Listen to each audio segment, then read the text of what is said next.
हो? अरे ससुरा से लौट के तू आ गईलू। हाँ। अपने राजा जी के तनी हाल खबर बतावा कैसन हबू।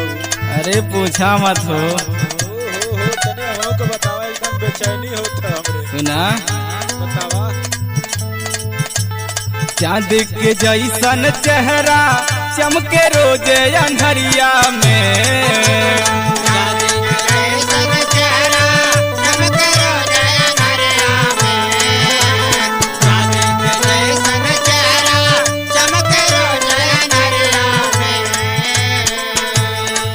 सुना तू सखी? हाँ सुनत है हो। बहुत सुघर बाड़े हो। हर चांद के जैसन चेहरा चमके रोजे अंधरिया में। मोर सहिया लाखों में एक हवे सखी हमरे नजरिया में।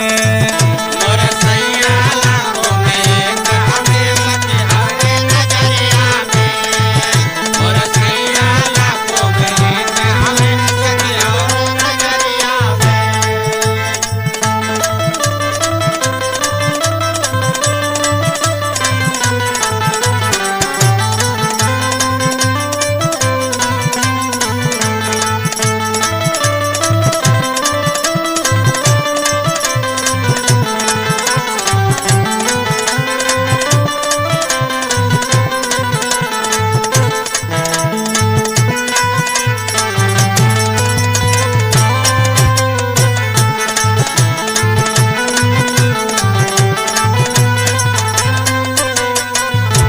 सुनत हो?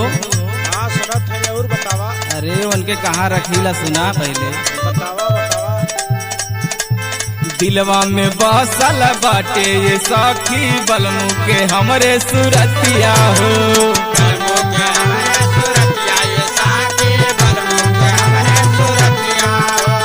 बलमू के हमरे सुरतिया ये साथी बलमू के हमरे सुरतिया हो।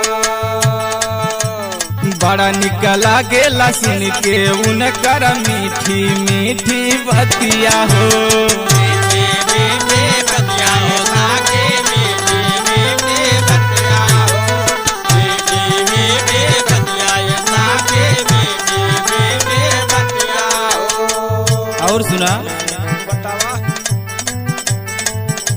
हर देखी के उनके लुकाए जहला चांद बदरिया में।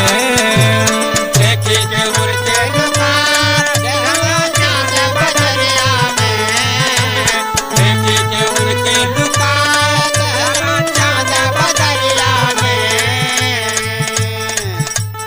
देखी के उनके लुकाए जहला चांद बदरिया में। मोर सहिया लाखों में एक हवे सखी हमरे नजरिया में।